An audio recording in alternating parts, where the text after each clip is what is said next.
I vowed that day, I'm going to build this business up to the point we can sell it for a really good profit. And what I didn't realize was it is very well protected in New England, and you don't get into that market. I just had to change my mindset that I was a wholesaler. Who'd I sell to? Myself. How do you get a wholesale license in Maine at the time was it costs $5 and you get a sales permit as a wholesaler. So the best investment I ever made. What if the very hard work you're putting into your business is actually the thing keeping you stuck? Our guest today led a third generation company through 10x growth from a 6-figure plateau to over 2 million in revenue, only to discover that massive growth can sometimes mask a complete lack of profit. He was drowning in complexity and stress until he realized that the brick wall he hit wasn't an operational one, it was a plateau of awareness.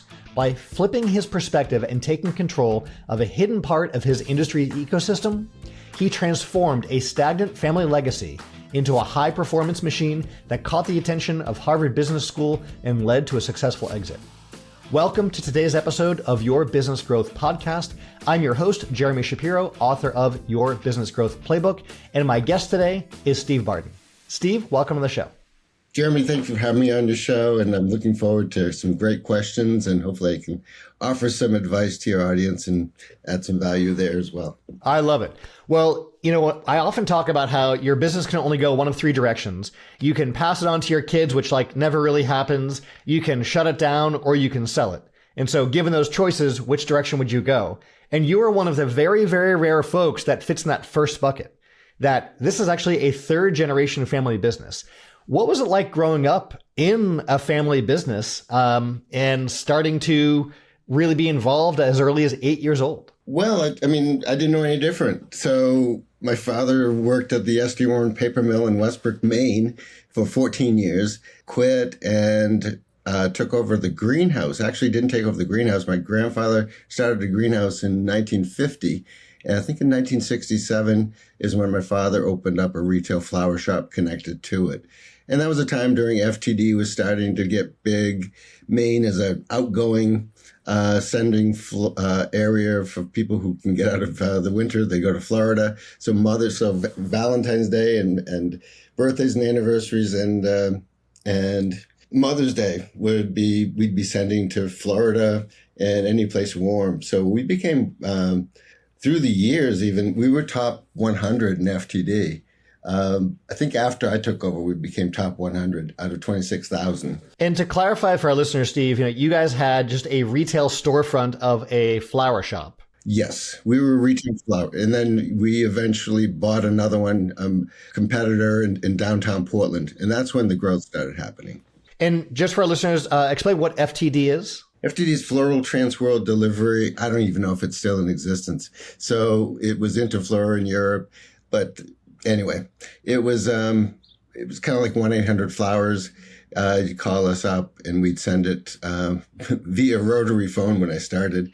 And then it was bit through computers and now it's something that is mostly automated. So you guys had the retail storefront like most florists did historically and sold direct to your local consumers. FTD expanded that out and let your customers buy from you, but deliver anywhere in the world. And on the flip side, people anywhere around the world to deliver locally in your market. Yeah. Yeah. I think that FTD right now if it does exist, it's online. I was on the advisory board for the CEO at one time. And I think I was sitting there and he's saying, we know how to run your business better than you do to everybody. I said, they are done. Okay. Because it was basically a co-op of florists. And when actually I met Meg Whitman was the CEO. So I got to meet Meg and her team when the venture capitals came in and bought FTD from the association. So I did get to meet a lot of cool people. And it was a great experience for growing up in a greenhouse to a flower shop to hanging out with some major players in business. So that was pretty exciting. Before all that, how did your dad build the foundation for this business? Bring us back to where the business started and what that early growth was like before you got far more involved. Well, he actually did a good job growing it to 200,000 from nothing to 200,000. So kudos to him. It's 1967 to 1980 when I came in. So it was growing, but it just started exponentially growing when I started doing marketing. I remember being at meeting someone at an FTD convention who was from Natick, Massachusetts, and he was doing direct mail. So I said, and I'm a really good drawer. So I was doing pen and ink drawings of arrangements. We were sending out 10,000 direct mail pieces. That would look pretty good. I take them down to the local paper. We do a half-page ad in the local paper, and they did the typesetting. We took it to the printer, had 10,000 direct mail pieces. That's when direct mail was worked. We get 5% return, and that was big, and it got our name out there. I'm curious, environment-wise, working with families so closely, what is that like? What are some of the challenges? What are some of the benefits of working in a closely held family company? Well, one day when I did take over the flower shop, I asked my father, do you want to be my father or my boss? He said he wanted to be my boss. So if that tells you something right there, it's strategic, it's not intimate. And then it oftentimes gets mushy and intimate and strategic.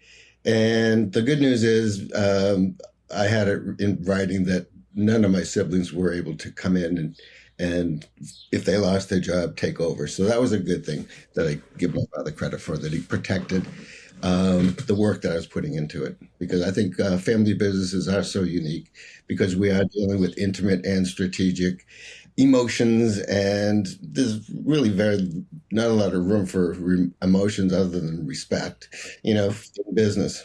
So when did you realize after coming into the business that it seemed stuck at that six-figure plateau and wasn't growing on the profitability side or revenue side? What was the first indicator to you that there was a problem there? I think when my father took me downstairs when I first took over, he says, "This is where I put the slips for the month. So use these figures to use these figes to report to the state." I said, "No, I'm not going to jail, and I'm not going to start out my career like this." So I just knew that I had to just take it by the horns and just do it the right way and really grow it with I graduated from business school.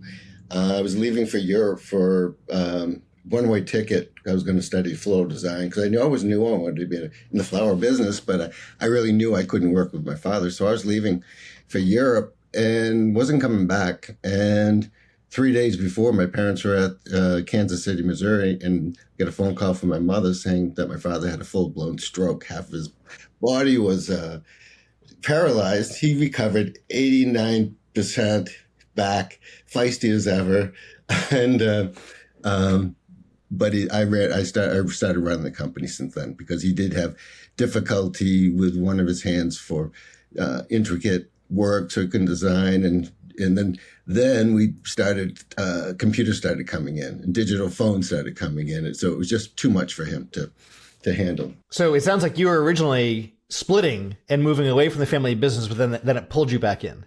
I lost my ticket, and it was just yep, I'm running the business at 22 years old.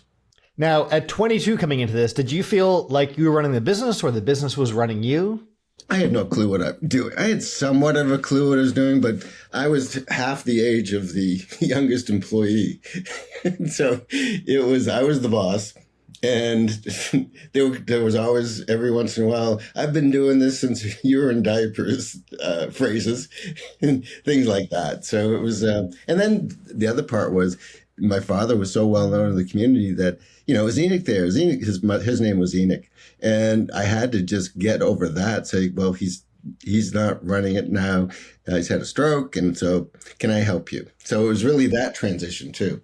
Yeah, so it's interesting. I want to just click into that a little more. On the leadership side, you came into a role that, you weren't groomed from internally or you weren't leading your way up from the ranks and all, but you came in as a 22-year-old managing folks twice or more than twice your age. How did you get the team to respond to you, work with you? and all that from a leadership standpoint? Well, I'd been designing since I was 8 years old. So I pretty much went into the basement, did my designing and did what I had to do and let them do what they did. So I pretty much left them alone. They knew what they were doing. And I think that was the best form of leadership, is let them do what they do and let me focus on some of the stuff. I did floral designs in the basement, artificial flowers. We started out with plastic flowers, and then we went to silk flowers, dried flowers, wreaths, and we had a decent showroom. So I would do a lot in the basement and plan in my mind how we're going to grow the business. Now, let's talk about that growth. We talk about you can grow top line revenue, you can grow profitability, you can grow both, and they're not the same thing. How did you look at daily operations through the lens of revenue and profitability? I knew we had to do it through growth because I was supporting my father and mother, and I was looking to support myself too. So I started out very low on the money, and I just I can't do this for the price you're paying me. And I knew I had to grow the business and substantiate my income. So I was really just more growth focused entirely. How to do that? That was the learning curve. How do I break into the wedding market? We didn't do weddings, so I started with the wedding market. Started then the direct mail, and then it just started. I love marketing. It's probably the best part of any business is not selling, but marketing. I love sales too, but marketing, the creative end of it. So I'm very creative, and I don't believe in a box. So I don't think outside the box. What box? You can't do that. One. So that's how I've always looked at business. And I don't believe I don't want a piece of the pie. I'm baking my own pie. And that's how I look at business. I love that shift in perspective. The two things that you said there that I like is that it's not about thinking outside the box. There is no box, and we don't need to expand the pie or take more of the pie. You can bake your own pie. Those are just really good, I think, mental shifts. Now, I want to get back to the sales and marketing side of things in a bit. But before that, there's a story that I love, which is about how you started to work up your supply chain in a way that the industry didn't want to. Tell us more about Miami and what all happened with you moving up that supply chain. Well, that was towards the last 7 years. We had a general manager. We bought the store in Portland. We were doing probably 1.2 million, probably about 1.2 at that time. My father had a fight with the general manager. I was going to the gym every day. In the afternoon, I had a wedding, a bridal appointment, booked that. Nothing else for the rest of the day. Bye. He had a fight with my general manager, and he just walked out. And I'm back in. And I vowed that day, I'm going to build this business up to the point we can sell it for a really good profit. So that was my motivation, was to sell, because I love my father, and I never was able to work with him. And it was time that I can't do this anymore, and I'm going to just really create a high margin. And that's how I decided to go figure out how to be a wholesaler. And what I didn't realize was it is very well protected in New England, and you don't get into that market. And because of the shipping and the growers, and they considered me a retail florist, and I just had to change my mindset that I was a wholesaler. Who'd I sell to? Myself. And anybody else who wanted to buy from me, mostly my competitors who didn't want to support me. So, but a few did. And and I found out that I love finding out stuff. And usually it's just so simple and such an illusion. How do you get a wholesale license in Maine at the time was it cost $5 and you get a sales permit as a wholesaler. So it's the best investment I ever made. Plus, I went out on a limb, and then the next step was, how do you get on the phone with Miami, California growers? Those were the two primary local ones, and just say, "Are you a wholesaler?" Yes. Who do you sell to? I sell to We have a store in Harmon's Flowers in Portland and Barton's Flowers in Westbrook. Okay, I just said we're just starting out. I didn't lie, but I didn't tell them the whole truth. And they said, that's fine. We'll put you on cash for the first few times. And then once you develop, we get to know you and you be paying on time and everything, then I established credit. I'll tell you one thing about my father. He always paid his bills. And that's, I think, the best thing I ever learned about business. Because we always pay our bills, and we'd also get the best discounts because we paid our bills. Wholesalers loved us, and we got the best prices. But what I realized, too, is they were marking them up, their product up 100%. And then I'd have to mark ours up 300% for the retail. So you guys stepped into a situation where there was 100% markup, one supplier up at the wholesale level.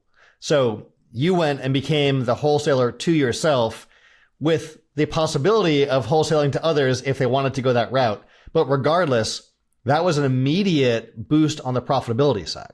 Yes, and the supermarkets were doing the same thing. They'd buy at the wholesale level from Miami, California, and they'd double it, okay? You hear the profit margins is 4% at a supermarket. Well, it might be at the end of the day, but they double their, at least the flowers I knew, because I knew what they were selling over. They were selling for my wholesale price, and customers are coming in. I can buy this for basically my wholesale price. I said, I can't compete with that.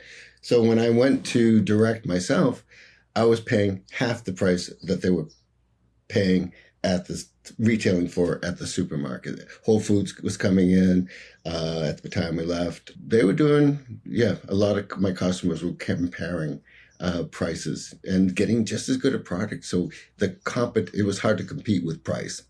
So what I'm hearing there, Steve, is that on what we could say is a commodity product, if it truly was coming from the same channels, that by going up a level in your supply chain and working as a wholesaler yourself, you got back a tremendous profit margin. You could then price against the competition. So now the grocery stores that were previously able to outprice you, you can now outprice them and make a significantly higher profit margin. And I could outcompete them with service. And that was brides would come up to me. I said, then buy them at the supermarket. What if I buy them at the supermarket and have you do them? Okay, then I'm a contractor. I'm like a carpenter. You buy the lumber, and this is what I charge at the time. I'm going to charge you $150 an hour to put your flowers together. Okay, that's fine. Are you enjoying this episode? Make sure you hit that subscribe button right now. That'll help you get more episodes automatically as soon as they come out. So hit that subscribe button right now.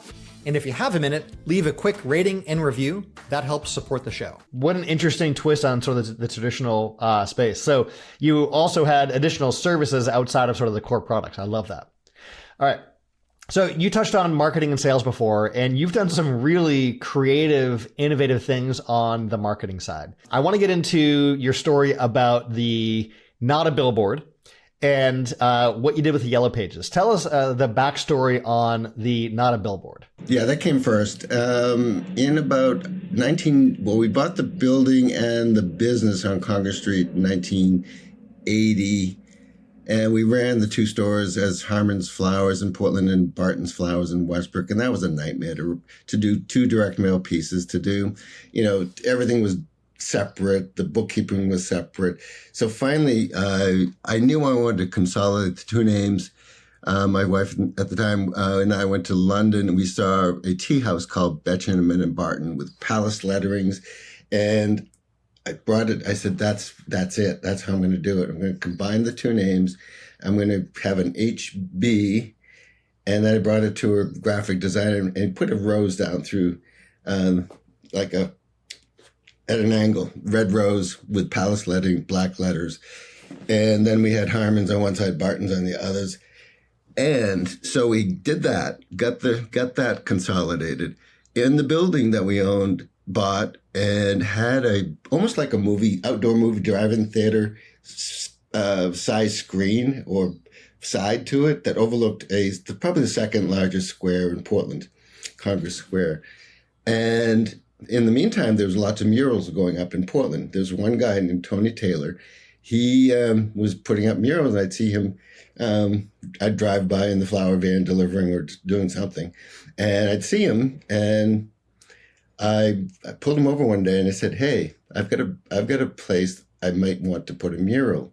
Can you come take a look at it?" He said, "Sure." So next thing I said, "Okay." He gave me a price. He's charged me. It was $5,000. It cost to put the mural up, to have it lit with high-powered lights, almost like shining it up on a movie screen, and created this beautiful watercolor rendition of what we had planned to do. And then I knew I had to bring it. I called the city hall and I said, what's the process of putting up a mural? And at the same year was the Billboard Act happened in Maine. And it was pretty hot topic because there was maybe one or two billboard companies in the state, and they were just out of business. They're just like that unless they diversified, and there was nothing to diversify. There was no really internet at the time. And so they went out, I believe. And so they said, the city hall said you had to go to the planning board. The planning board meeting is going to be Thursday night at 6:00. Show up, state your case. We'll take a look at it. So Tony Taylor, myself, Tony Taylor and I went to the planning board meeting, and there were probably 4 people in the city planning board. And that's when our turn came up. It says, we'd like to put, I see that you want to put a billboard up on Congress Square. And I said, no. I said, we want to put a mural up on the building that we own on Congress Square. Well, this is a billboard. I said, no, this is a mural. And they said, and they were looked up like they didn't know what they were dealing with. And they said, well, it's a billboard. I said, well, to me, it looks like a mural because it's a mural. We own the building. It's painted on the building. We own the building. And it was all this moss green. It was chipped and everything, and it was an eyesore for the community. And by about the 4th or 5th time around, both of us were just laughing. And they said, okay, we'll let you do it if you don't put your name and logo up on it. And I said, I'll let you do it if I don't put my name and logo up on it. And that just like they just started laughing, and they said they knew they'd met their match with me because I really didn't care. Do you do it? You spend it was $10,000 with the lighting. So you spend $10,000 and do it. Make beautify Portland on your dollar. Fine, I'm good. And so they said, we'll let you do it if Tony Taylor is the artist who's doing it. And Tony said, here he is. And that was the story of that. And then once I had something established, that the only billboard in the state of Maine, I can say it now, but I never did say that while I owned the business. It's a mural. So, and even to this day, there's a billboard law, no billboards in the state of Maine. So I once had that established. Now I've got something to work from.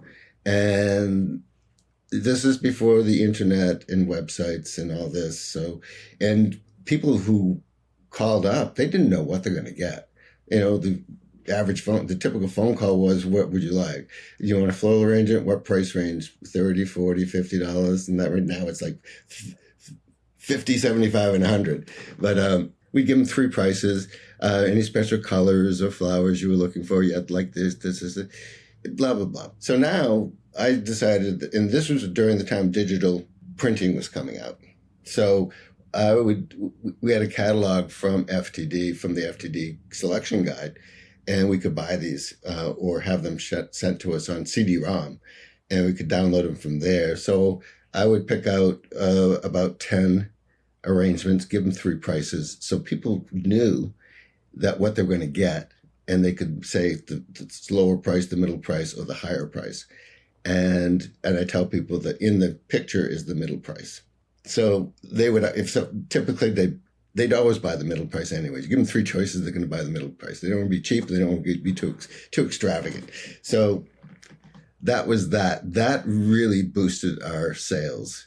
So there's a few pieces I want to dig into there. One, just to highlight for our listeners, a few things I like from the story you shared on the Billboard side, right? One is that much like you had that philosophy of there is no box and I can bake my own pie, there's also this matter of like, there's no billboards, so I'll make a mural. And it's this creative approach to problem solving to get what you like in business, still staying within the letter of the law and what you're supposed to be doing and everything else, but finding solutions. And that is a really, really great entrepreneurial headspace to be in. So I love that. The second piece is that once you had this bigger branding piece in place, this mural, that was leading to, more prospects calling in, looking to buy from you, and you recognize the challenge in customers not knowing what they wanted.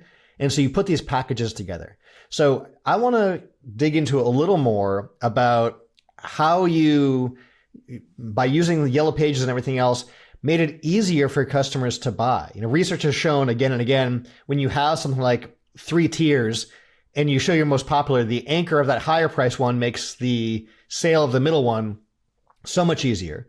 Customers also now know what they're getting, and they're not choosing from 35 options. They're choosing from 3 within the category. How did you get to the conclusion that this is what you should do with that Yellow Pages advertising? What were the results you saw from having that approach? And really walk us through the success you saw with the packaging. That's when we went from probably 600,000 to over $1 million, because we were outshining the competition. There was no competition. You're going to get what you asked for. You're going to get your money back. So, or we give you a call if we didn't have those flowers in that arrangement. We tell them right up front, hey, the person who took your order, we don't have these colors or these flowers, and that's fine. We'll do this one. Thank you. And so there was that. It took us at a different level of marketing, and that's all I can say. That's when the sales really took off. Yeah. And then, so we were doing half-page ads in the Yellow Page, colored, mind you. Okay. And so now there's not even a phone book, is there? And so if there is, nobody uses them. So at the time too, during this time, lawyers were able to market. So the lawyers were buying the back covers of the phone book. They were buying the half pages. So one law firm had had half a page. So once one of those half page ads on the back cover, which is glossy, postcard material, shiny color, I bought the half page. So we had the half page, and that showed that's when sales went up. So when I got a phone call from the Yellow Page rep and says, hey, so-and-so's not renewing the other half. Do you want to buy it? I said, yep. And once again, whoop.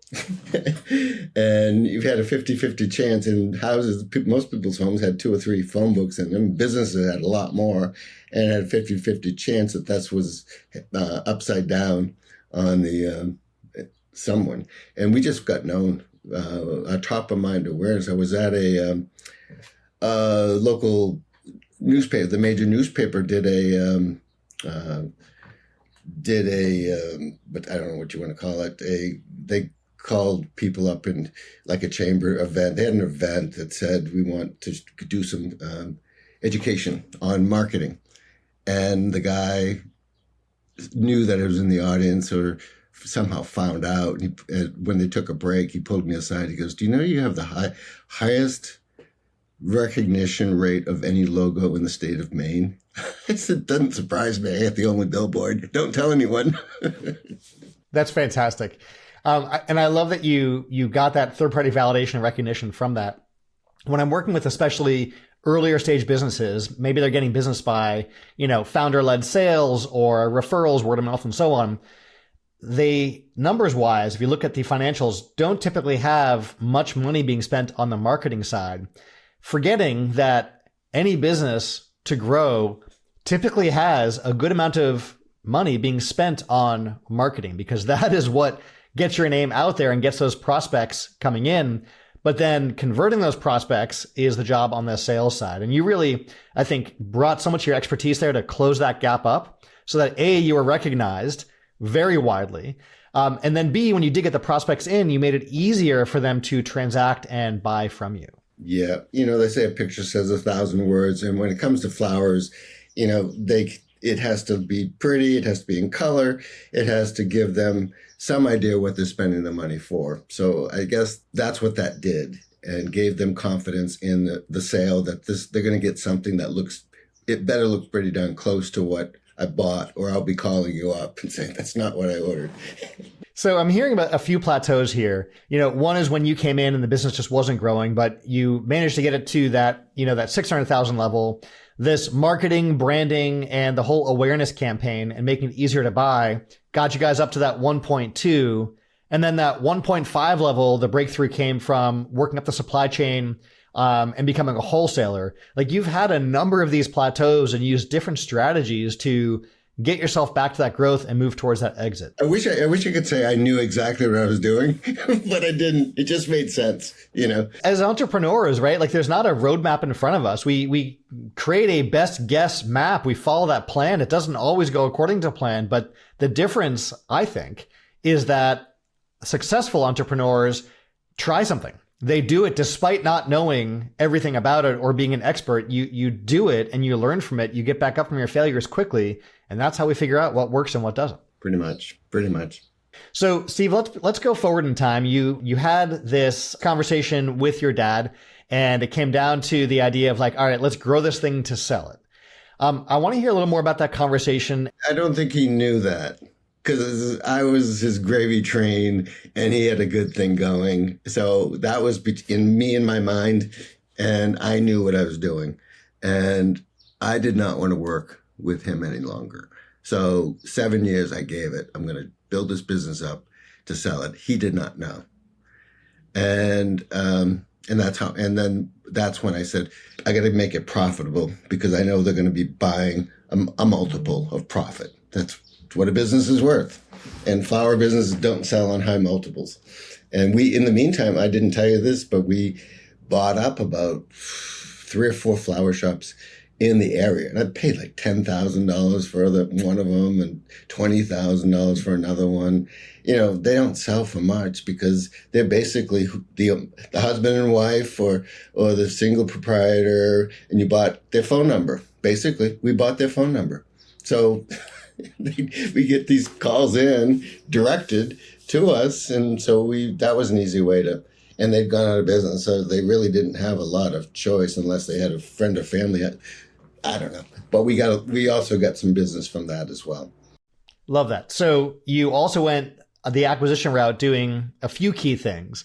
Your acquisitions, one, got you their customer base, right? So any of their existing customers, you got that revenue now. But secondly, you got rid of that competition, and you now got all those sales and margins and everything else. And 3, you now commanded the entire market, owning basically all the shops in town. We owned most of them. There were about 3 left. And then you always have the watering can and knife the kitchen floors, who's just wonderful and is going to change the world, and great. I'd say great, good, and a year later they're gone. And yeah, so, and then we also expanded the wedding. The wedding business. So we had relationships with the funeral homes, the wedding venues, the hotels, the destination facilities. Maine is a destination wedding. So that was also another area that I focused on. I was really focusing on weddings and high-end weddings. And that's where you could do 5, 10, 20. One weekend we did $60,000 in weddings in a weekend. And that was 20 weddings. And that was, I remember the date, August 6th. I think it was 1990. What year was that? 1996, I think, 2 years before we sold. I can remember it. And it took me a month of planning that weekend. It was just like, and I had no room for anything. So I hired people, called in people, some other, former employees, and that was something. That's to do 20 weddings. I think there was one minor screw up, and gave them a portion of the money back and said, we're good.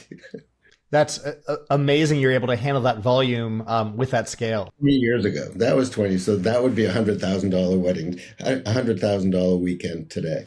Easy, easy. So that's great to look at in today's numbers. So bring us forward in time, Steve. You then had this idea that you're going to sell this. Your dad didn't know the plan. And you focused on how do we increase the profitability so that we get that maximum sale price given the multiples for the industry. What are some of the biggest things that you did to increase profitability? You touched on, becoming a wholesaler. What else helped you to improve the margins? I kept the regular retail florist prices. So I was typically a florist at 3 or 4 time markup. I was doing 6 and 7 time markup. What did you do to command that premium pricing? Because I was in line with what the other florist was selling for. But I also had a lot of leeway with brides coming in. Hey, I can buy these this is when online came in. Hey, I can buy a rose for $1 a piece. And I knew they needed like 400 or 500, 600 of them. I said, well, get your best price online. I'll see what I can do. And they were doubling them. So all I had to do was, I was paying 50 cents a rose, and they said, I can get them for $1. I said, really? And so, well, the best price I can get was $1.20. I said, well, I can do it $1.15. So that's very, so, I just had to beat them by a little bit. And I finally, when I tried that for a bit, and I think the last time that I did that was, I'm going to buy my flowers online, rose online. Can you come up and make the bouquets? Well, I get to an inn and I go, where are the flowers? They go, oh, they're in the room. They'd been sitting on a radiator for 2 days. Yep.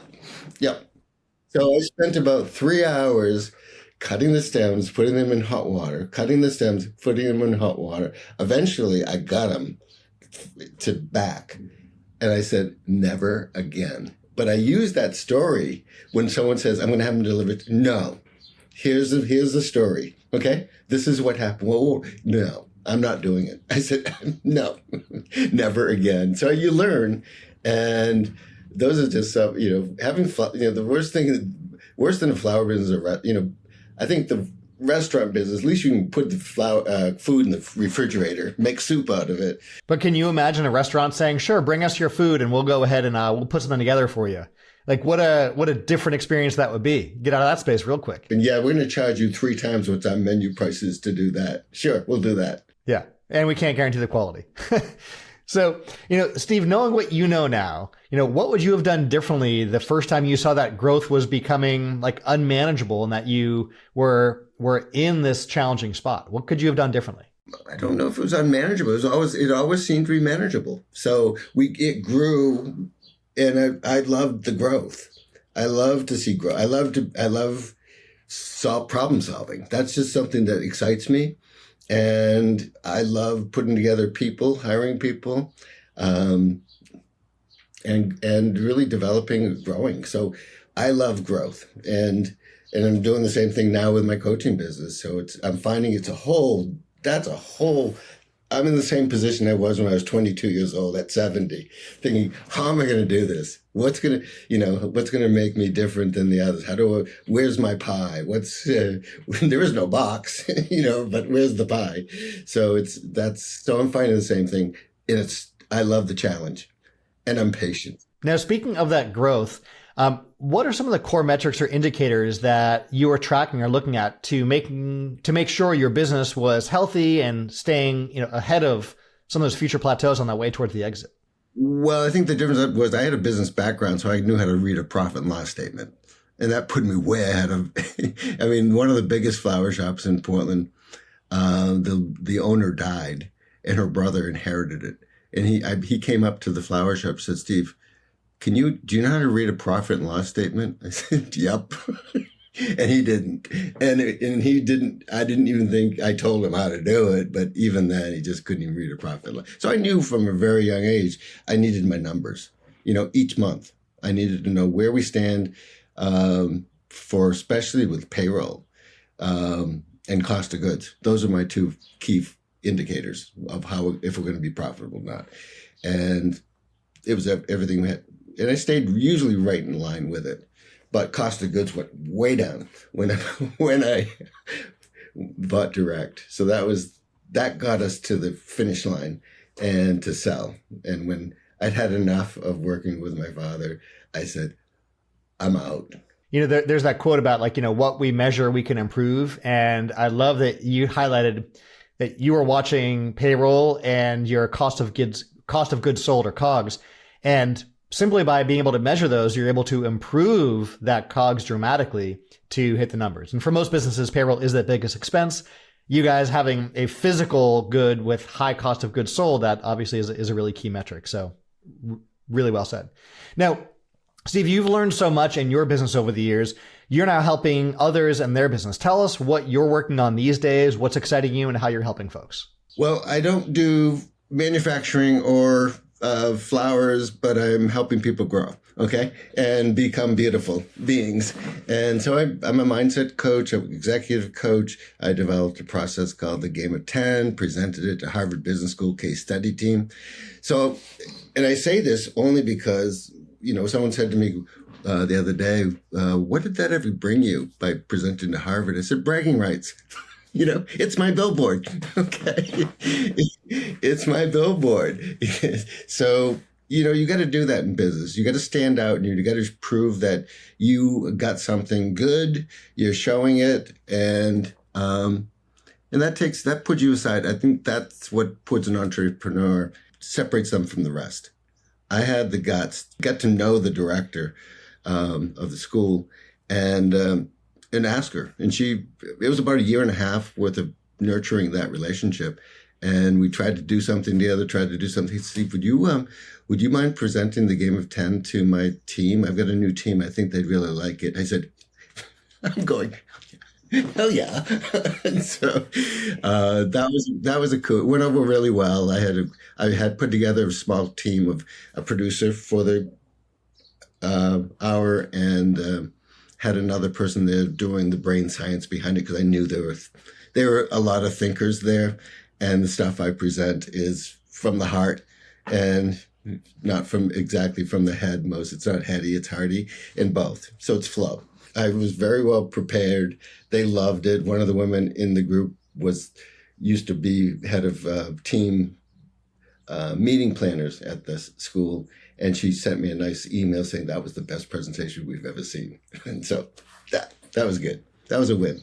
That's fantastic. And you touched on so many different mindset frames in our conversation. Can you touch on just super high level what the Game of 10 is? Well, the Game of 10 is a game of basically you can call it the game of life.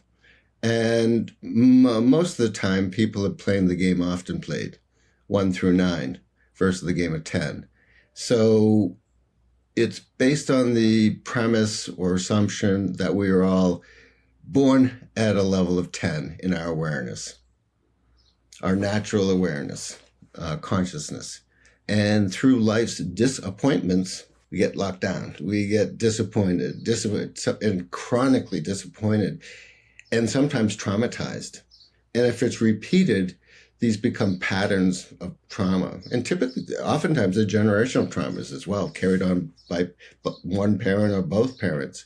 And so I bring common sense to business, to relationships, to spirituality.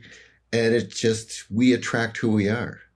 And if we're operating from a lower level of awareness, that's what you're going to attract magnetically into your life. And you can't convince their life is any different than what they're attracting. Because, no, I have proof. This happens all the time. Well, yeah, because that's what your level of awareness. I can't say that to them, but I know. Get your level of awareness at 10. How do you do that? You have to let go of those past disappointments and traumas. And that's hard for a lot of people to do. And you've gone through that curve yourself over time. So I'm curious, looking back, if you had to do all this all over again, starting from scratch, I like to look at the lessons learned and all, but lead source wise for the business, Is there one lead source you go all in on to grow the business? No, I liked the variety. No, because we figured it out that the slowest time of the year, my father used to take off to the lake in the summertime. I mean, I developed the wedding business, so I was balls to the walls from June through October. So we didn't end up with January was the time I'd take off, right after Christmas and just before Valentine's Day. So I would go someplace fantastic every January, someplace warm. And so that was my usually 2-week vacation to the Caribbean or someplace warm. So, but no, I like writing. I like, yeah, it is. In summertime, you don't want to leave here. So most of the weddings, a lot of the weddings I did were on the coast. So I got to hang out in really great destination weddings, sometimes stay overnight too, for the weekend. So I do the wedding, 3 or 4 hours, 5 hours, setting up and stay overnight and hang out. And it was fun. So I'm a pure ADHDer, so I love variety, and I love chaos and organizing the chaos, and so to me, I love every aspect of business. Got it. So a variety of lead sources. All right, and then rapid fire. Aside from, of course, your business growth playbook, what are your top favorite business books? Stephen Covey's 7 Habits of Highly Effective People, Ken Blanchett, 1 Minute Manager. I'm a psychology junkie, personal development, self-help, but they also apply to business. I like flow. I like Course in Miracles.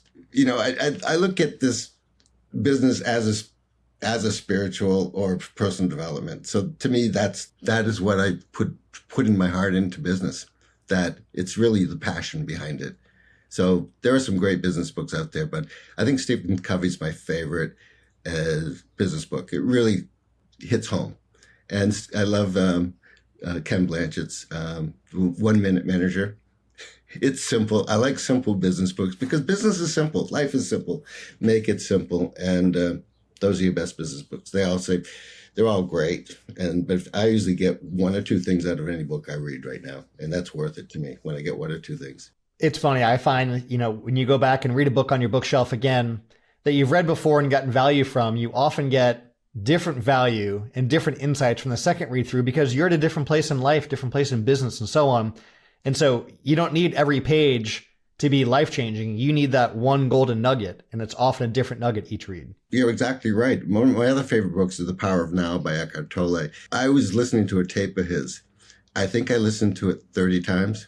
And it was on my iPhone. I go, he didn't say that last time. I was convinced. I knew he did, but the truth is I didn't hear it last time. And when we're ready, we hear it. And when we're ready, we see it. I think that's the best thing to know about awareness. I like to joke that, with physical books, sometimes it seems like someone snuck in the night to your nightstand and added new pages into the book that weren't there the last time you read through the book. So that's funny. You see the exact same thing with those re-listens and rereads. So, all right, last rapid fire question. Who was one of your unlikeliest mentors? I think Marianne Williamson. 33 years ago, I went through a life change, and I was listening to her tapes. I was reading A Course in Miracles. She'd been lecturing on it for 40 years. During COVID, I took Miracle Mind, my second coaching course first was the Gestalt International Study Center. I took Miracle Minded Coaching with Marianne Williamson. I finished the course in a month, and then there was 175 people on an online course. So same company that was sponsoring her is a publishing house. So I noticed on Facebook, write a book. So that's when I said, I'm going to write my Game of 10 book. And I called up I applied online, and I got a call from the owner, and she was sponsoring Marianne for Miracle Minded Coaching. And she also was doing this first-time book writing course. So she goes, Steve, you're on a pile on my desk. We don't know what to do with you. I said, welcome to my world. You want to write a book and you're taking Miracle Minded Coaching? I said, yeah. And she said, and I said, I finished all the homework. She goes, yes, I know. We know. I wouldn't be on the phone with you if you hadn't. She goes, what's the name of your book? I said, it's called The Game of 10. She goes, well, no one's going to buy it. And I said, okay. So she played that game. And eventually, what else she got? I said, I'm writing it with my 18-year-old son. And, a parenting book. So for your audience, you get a free parenting book. It's on my website. I can share that with you. So, but it's actually the game of 10. It's a Trojan horse. But it's kind of like the game of 10 is like chicken soup for the soul. It's kind of like common sense, everyday universal principles that you can use in everyday life. And so Marianne, she was my writing coach too. Didn't know that I'd get her because during COVID, so she was grounded in Washington, D.C. at the time. And so I got to meet her directly. There was 20 of us writing a book, and I was the only white boomer male and in a whole group of 19 other women. So I stood out like a sore thumb and was the cause of all their problems. So anyway, that was fun. And I behaved. And I have two. Yeah. That's great, Steve. And I love that you saw that, you got in and you found that in book writing, much like teaching or anything else, what the student needs sometimes is the broccoli. What they want is the ice cream. And so how do you reconcile that difference of getting them what they need while they're going after what they want? And so your parenting book, which is really about that game of 10, is a nice way to Trojan horse that, like you said. Well, it's also the best thing ever, father-son thing I could ever imagine doing with my son. I said, looking back, did you do any neat projects with your son while he was growing up? Well, we wrote a book together, a parenting book. That's pretty good. So Steve, to recap for our listeners, you moved from a high-stress, plateaued family business into a high-profit model by working up the supply chain and implementing awareness-based leadership and some pretty innovative marketing, allowing you to scale past that $2 million mark before successfully exiting on your own terms. Thank you. And for listeners who want to learn more about you, where should they go right now? Go to my website. I'm coaching now. Download the parenting book disguised as the game of 10. In the current, I'm co-writing the game of 10 with a professional writer. So she's interviewed me throughout the process. And I'm going to spend 5 days really doing some deep editing and making it mine. And so we'll co-author that. That's coming out in probably 3 months. Go to the website, www.stevebartonccoaching.com. Scroll down to the bottom and just put your name and email address, and you'll get a book. I think it's a good book. It's rated 5-star on Amazon and got some great reviews on it. And it's common sense. That's not very common. I love that. Common sense. That's not very common. And folks, that was stevebartoncoaching.com. All that is there. Steve, thank you so much for joining us. I appreciate you sharing your journey, your wisdom, the lessons learned, and so much with our audience, and for indulging me and my curiosity about your business and how you got to where you are today. Well, thank you so much, Jeremy. I really appreciate it. And thank you for having me on your show. Thanks so much for listening. Quick reminder, hit that subscribe button right now so you can get more episodes when they come out automatically. And remember to leave that rating and review right now.